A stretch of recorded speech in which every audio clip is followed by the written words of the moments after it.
sampah itu tidak perlu modal.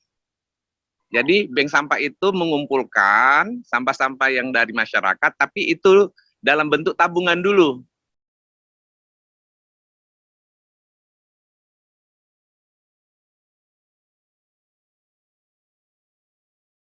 Assalamualaikum warahmatullahi wabarakatuh. Kembali bersama kami podcast Bumi Pala. Kali ini kita akan mendiskusikan hal-hal yang sederhana, namun sulit untuk pemecahan masalahnya. Hal-hal yang mudah, yang dalam keseharian kita bisa melihatnya, tetapi juga solusinya itu mesti kita cari secara sebaik mungkin, yaitu sampah. Sampah tidak saja menjadi tanggung jawab orang per orang, tanggung jawab dinas, ya, tanggung jawab pemerintah, tapi sampah adalah tanggung jawab kita bersama. Oleh karenanya kita menengahkan diskusi pada hari ini dengan tema bank sampah dan peluang ekonomi. Di ujung sana, lewat Zoom meeting, kita telah terhubung dengan narasumber kita hari ini. Beliau adalah Yasra Alfariza, sarjana hukum. Beliau dalam kesehariannya sering saya panggil adik, gitu ya. Saya nggak tahu apakah lebih tua dia atau saya, tetapi yang pasti di keluarga Pak Yasra ini nama kecilnya adalah Ade. Bagaimana Pak Ade? Sehat? Assalamualaikum. Sehat, alhamdulillah. Waalaikumsalam Pak. Apa kabar Pak Mas Rizal? Alhamdulillah sehat. Ini kabarnya di ujung Pulau Sumatera ya sekarang? Iya Pak, lagi liburan keluarga Pak. Oh iya sama keluarga ya. Baik pemirsa sekalian, Pak Yasra Alfariza ini hari ini sebagai chairman pada Bank Sampah Induk New Normal Medan ya, BSI. Biasa BSI itu Bank Syariah Indonesia, itu yang adanya di Aceh tuh, Pak Yasra. Jadi ini adalah Bank Sampah Induk ya, New Normal yang ada di Medan ya. Jadi Pak Yasra ini juga aktif di beberapa lembaga swadaya masyarakat ya, ada di Yayasan Nuansa Alam Indonesia, kemudian founder di APEMDA, Asosiasi Pembudidaya Maggot Medan, kemudian Ketua Yayasan Hutan untuk Anak, YIHUA, kemudian Ketua Persatuan Bank Sampah Nusantara, Perbanusa Regional Sumatera tahun 2021 sampai dengan 2025. Terus juga beliau fasilitator nasional Indonesia Green and Clean dan koordinator bidang hukum pada FK Puspa Sumatera Utara 2019-2024. Sekilas tentang profil Pak Yasra Alfariza SH demikian. Baik Pak Yasra, sebagaimana kami sampaikan tadi ya, bahwa ada Pak Yasra telah menginisiasi BSI ya, Bank Sampah Induk bersama teman-temannya di Medan, tetapi belum mencoba di Kabupaten Aceh Selatan, di Tapatuan, kampung kelahirannya sendiri nih. Ya. Semoga nanti pada waktu yang tidak begitu lama, kita berharap Pak Yasra juga pulang kampung, menularkan semua ilmu dan pengalamannya untuk membuat bank-bank sampah di Aceh Selatan. Ya Pak. Ya. Saya tidak buka kamera karena sinyalnya kurang bagus di sini. Oh ya, nggak apa-apa. Baik, mungkin bisa dijelaskan apa itu bank sampah, Pak Yasra, silakan. Baik, assalamualaikum warahmatullahi wabarakatuh. Senang sekali bisa diundang oleh Dinas Lingkungan Hidup Kota Medan, di Dinas Lingkungan Hidup Kota Tapatuan. Aceh Selatan. Jadi ini satu kebahagiaan bagi saya untuk bisa sedikit berbagi ataupun sharing pengalaman sebagaimana yang sudah dibilangi oleh yang disampaikan oleh Pak Mas Rijal. Baik, untuk tidak memperpanjang muklimah, sebenarnya Bank Sampah itu adalah suatu program nasional dari Kementerian Lingkungan Hidup, di mana bank-bank sampah ini dibentuk dan diinisiasi oleh pemerintah Indonesia untuk bagaimana supaya masyarakat juga ikut terlibat di dalam pengelolaan sampah secara masif. Jadi kalau selama ini banyak orang yang care, banyak orang yang peduli dengan sampah, tetapi ini kan sebenarnya banyak yang secara individual. Jadi individual itu tidak terukur. Jadi dibuatlah kelompok-kelompok dengan nama Bank Sampah. Jadi Bank Sampah ini adalah kelompok aktivis ataupun penggiat-penggiat lingkungan yang fokus dalam pengelolaan sampah berbasis masyarakat menuju sirkular ekonomi. Begitu Pak Mas Rijal. Baik, siapa saja yang boleh membuat bank sampah itu? Apakah pemulung, kelompok pemulung begitu ya, atau kelompok masyarakat lainnya? Mungkin bisa dijelaskan. Baik, bank sampah ini terbuka untuk seluruh lapisan masyarakat. Nah, ini tidak dibatasi karena apapun ceritanya, setiap orang yang peduli dengan pengelolaan sampah berbasis masyarakat itu adalah sebenarnya adalah agen-agen perubahan. Agen-agen perubahan inilah yang bisa, siapa saja bisa membuat bank sampah. Nah, di dalam pengelolaan sampah berbasis masyarakat di bank sampah itu memang harus ada beberapa syarat dan ketentuan yang harus kita penuhi.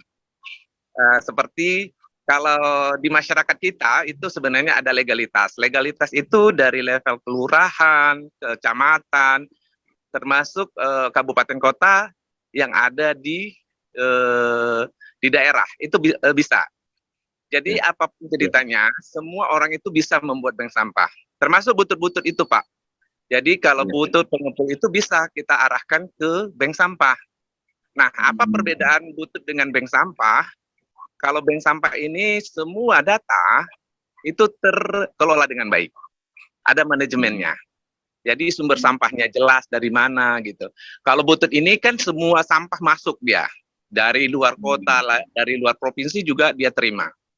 Jadi kalau bank sampah ini memang khusus untuk mengelola sampah yang berada di seputaran wilayah kerja mereka. Jadi baik. Ya Pak. Kalau lalu dilanjutkan saja nih. Mungkin ada syarat administrasi ya, karena namanya bank ini kan. Kalau bank itu kan ada yang disimpan, ada pencatatan, kemudian ada yang diambil, dipinjam dan seterusnya. Mungkin bisa dijelaskan. Baik, sebenarnya ada bagian struktur lah dibilang ya untuk pengelolaan sampah berbasis masyarakat di bank sampah itu tidak terlalu banyak sih sebenarnya, simple saja seperti ada direktur, sekretaris, bendahara, pengepak dan antarjemput. Nah, sebenarnya ini 5 orang saja itu sudah bisa membuat bank sampah. Nah, syarat yang kedua, mereka itu memang harus di bawah binaan dari lingkungan hidup setempat. Jadi tidak bisa dibiarkan begitu saja. Karena mereka itu akan melaporkan data-data yang mereka sampah yang mereka collecting ke Dinas Lingkungan Hidup. Jadi korelasinya mereka bisa beroperasional tetapi tetap di bawah pengawasan dari Dinas Lingkungan Hidup setempat. Ya, ya. Lalu kalau manfaat ekonomi dan lingkungan yang dirasakan oleh masyarakat terutama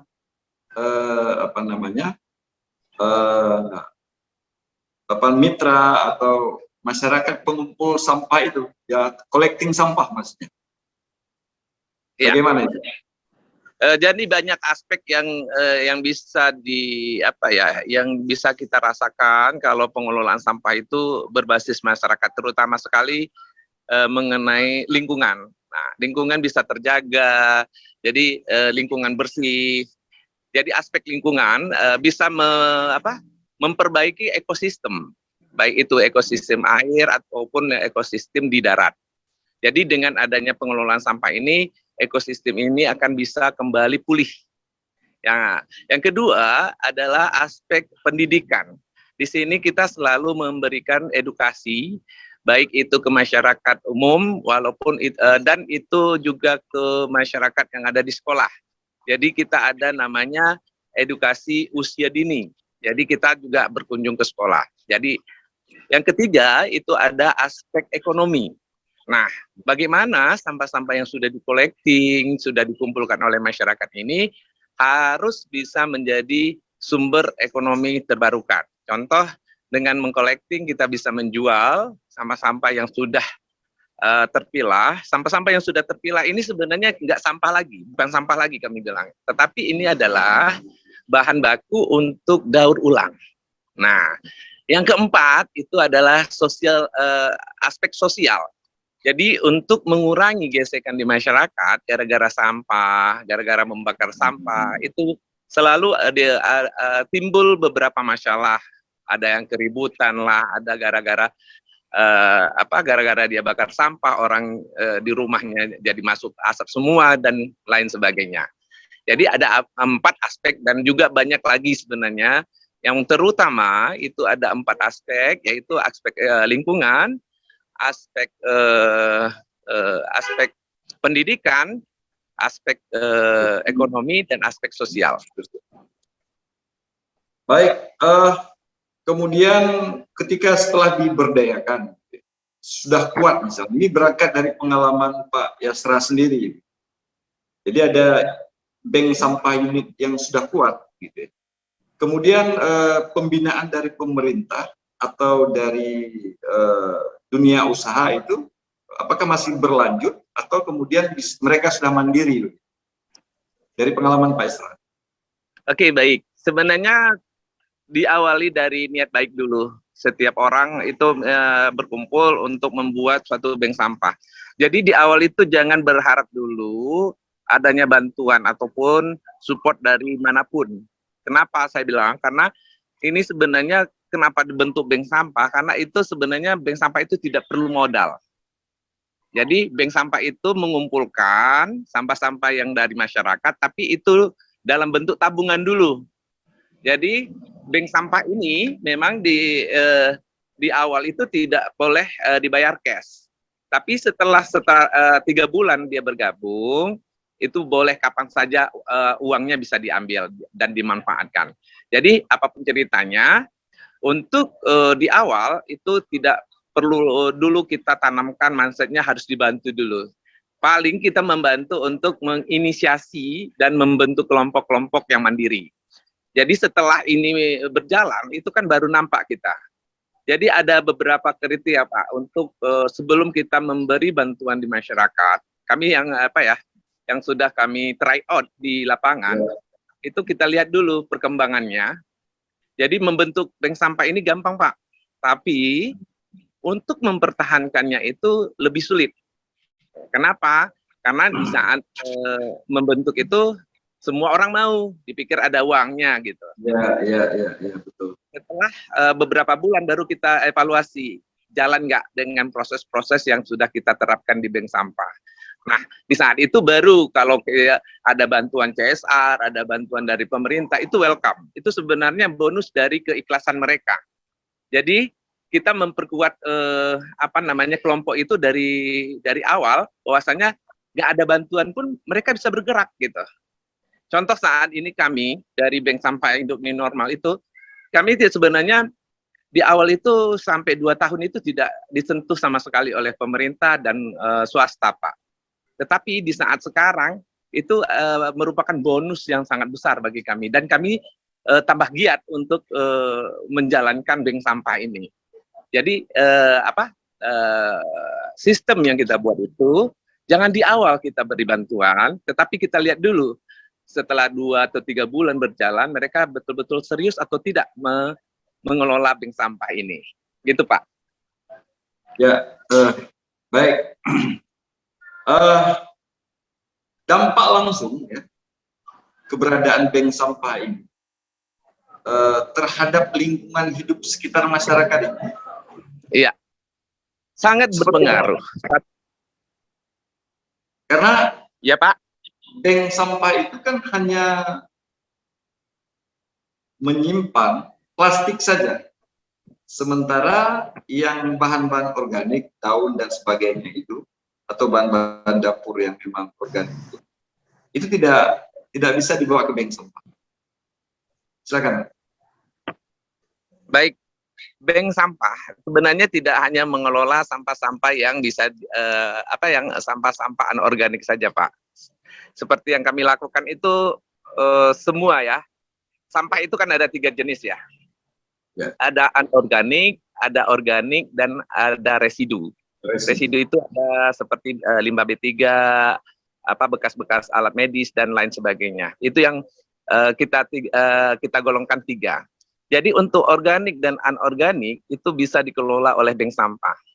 Tetapi untuk residu itu memang harus kita serahkan pengelolaannya kepada pemerintah. Nah, kecuali kalau dari rumah sakit itu mereka punya transporter ataupun tempat pemusnahan limbah B3 ya. Nah, untuk organik juga bisa dikelola oleh bank sampah, Pak. Tetapi sampah organik ini sebenarnya sifatnya kan harus cepat proses, tidak bisa ditumpuk. Jadi ada beberapa trik yang sudah kami lakukan untuk pengelolaan sampah organik itu, diantaranya ada ekoenzim, ada budidaya maggot, ada komposter melalui takakura dan lain sebagainya. Jadi sampah organiknya kita kelola, sampah anorganiknya yang bisa didaur ulang kembali juga kita kelola. Seperti itu Pak Mas Rijal. Ya, kalau misalnya di suatu tempat itu ada TPS 3R itu bagaimana interaksi dengan bank sampah, Pak Esra? Baik. Prinsipnya 3R itu sebenarnya adalah itu miniatur dari TPA kecil, ya Pak ya. Karena sampah yang dikelola TPS 3R itu belum terpilah dengan baik, ya. Itu campur dari rumah ke rumah, mereka setor ke TPS 3R, dan itu perlu pengelolaan yang sangat berat.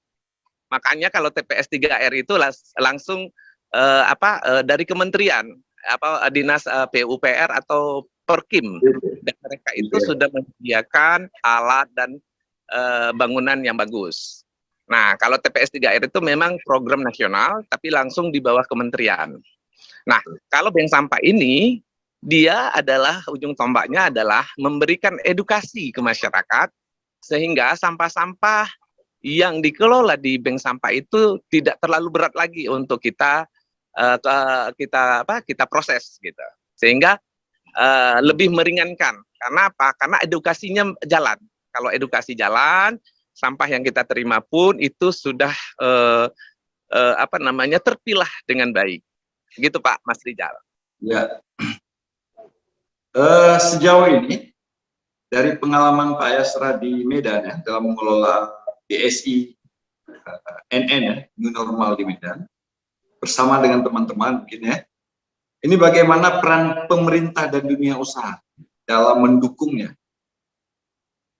Ya, peran dari pemerintah di sini sangat kami butuhkan Pak, terutama terhadap regulasi.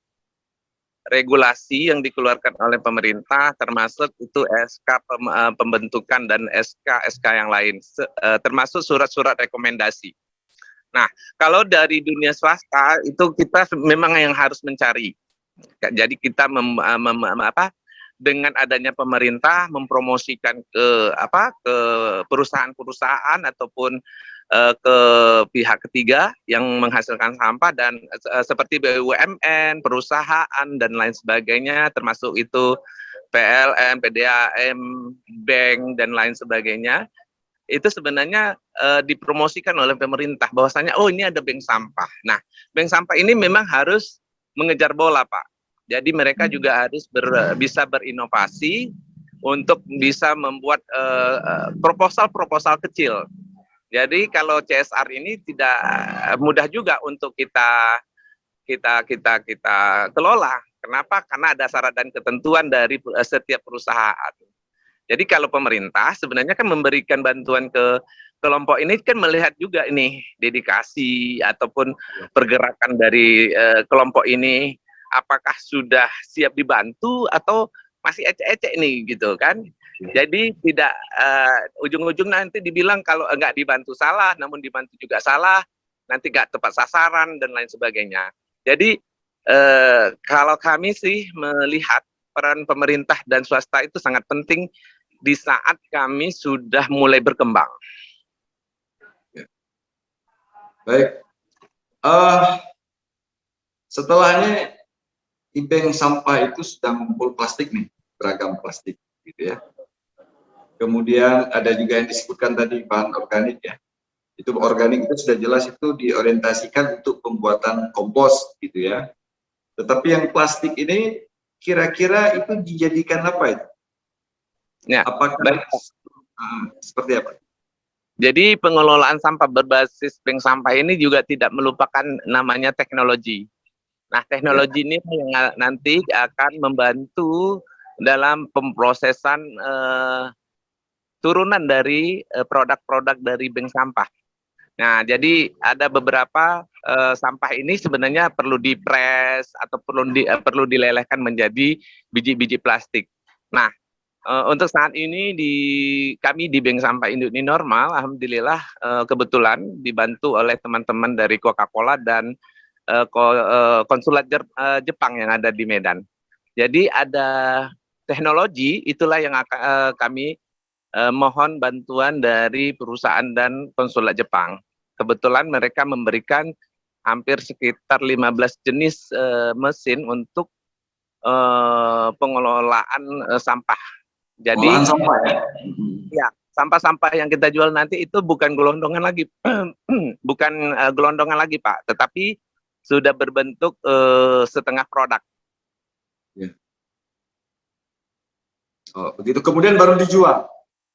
Iya, itu baru dijual dan harganya lebih tinggi kan daripada kita jual gelondongan. Misalnya kalau untuk PET misalnya botol-botol itu biasanya diterima pabrik itu 4.000 atau 5.000 gitu. Kalau sudah kita cacah ataupun kita press itu bisa di angka 8.000. Jadi ada peningkatan ekonomi di situ, Pak.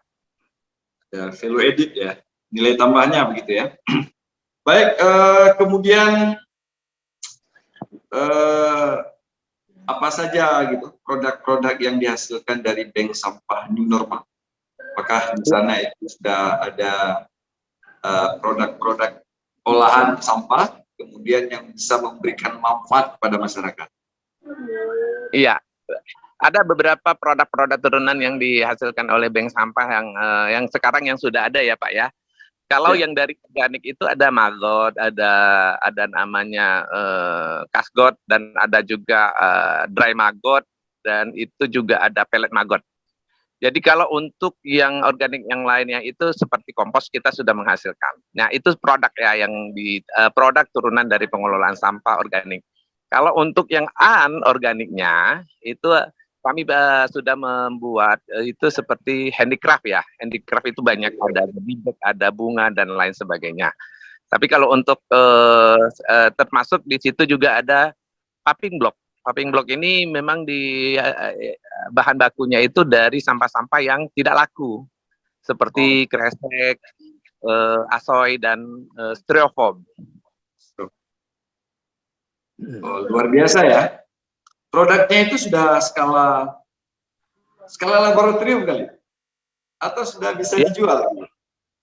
Iya, kalau itu sudah siap dijual Pak. Jadi kita sudah ada marketingnya juga, sudah ada marketnya juga. Kalau untuk handicraft, untuk maggot tadi itu kita sudah ada marketnya masing-masing. Termasuk ini untuk marketnya paving block kita juga sudah tahun ini kita akan bekerjasama dengan Pemko untuk digunakan untuk membuat trotoar yang ada di Kota Medan. Wah, yes. Baik, terakhir mungkin apa kiat ya kiat yang dari pengalaman Pak Yasra ini, kiat pendekatan yang dilakukan ya, untuk mendorong tumbuhnya bank-bank sampah unit di Kota Medan. Iya, kiatnya itu pertama, satu harus ada memang pedoman ya Pak ya, melihat beberapa program-program yang sudah sukses, sehingga mereka itu ada minat untuk bisa melakukan hal yang sama. Yang kedua, kiat suksesnya itu harus ada pendampingan, baik itu offline maupun online. Dan itu harus didampingi. Kenapa? Karena pengelola bank sampah ini sama dengan keimanan kita, Pak.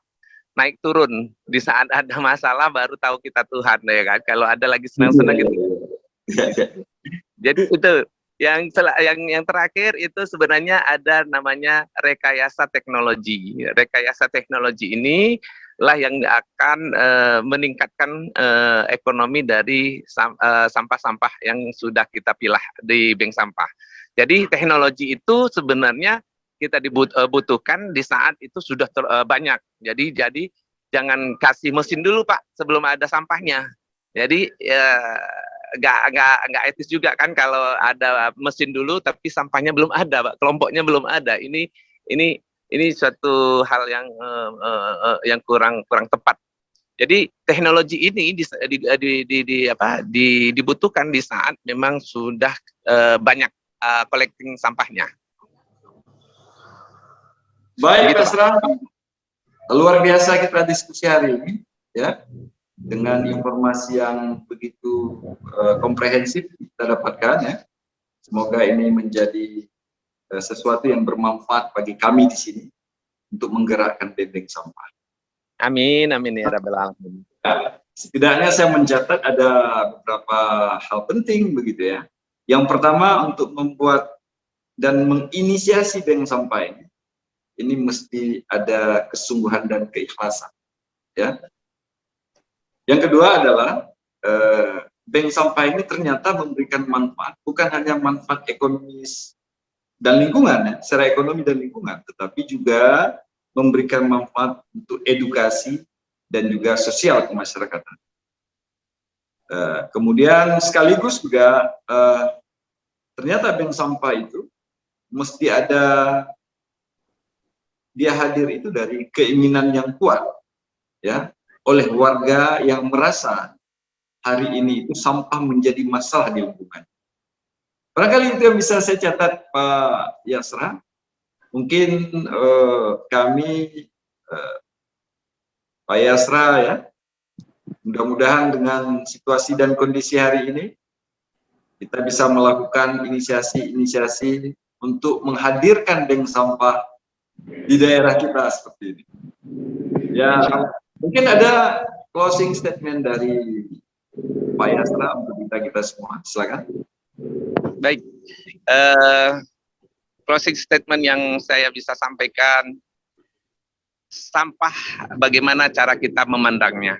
Karena kalau dari sudut pandang kami yang memperhatikan lingkungan, sampah itu adalah salah satu aset yang sangat-sangat berharga. Jadi apapun ceritanya, bagaimana kita memandang sesuatu itu, dari segi mana kita memandangnya, supaya kita itu bisa interest terhadap dia. Jadi kalau kita melihat sampah itu adalah peluang baik itu peluang bisnis, peluang kita untuk beramal, ayo kita mainkan. Karena mengelola sampah itu bukan hanya mendapatkan ekonominya saja, tetapi akan mendapatkan berkah yang lebih besar dari Allah Subhanahu wa Ta'ala. Terima kasih. Kebersihan sebagian dari iman, itu kata hadis. Terima kasih Pak Yasra. Saya hari ini, Pak Yasra, menggunakan baju gambar pala di podcast Bumi Pala. Bumi Pala itu adalah kampungnya Anda. Saya berharap, ya, di penghujung pertemuan kita ini, nanti Anda itu harus pulang. Bagaimana kemudian bisa menularkan ilmu dan pengetahuan serta pengalamannya ke kampungnya sendiri. Barangkali itu.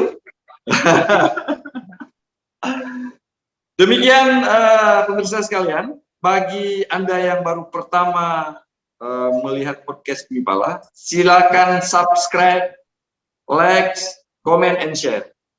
Terima kasih. Assalamualaikum warahmatullahi wabarakatuh. Waalaikumsalam warahmatullahi wabarakatuh.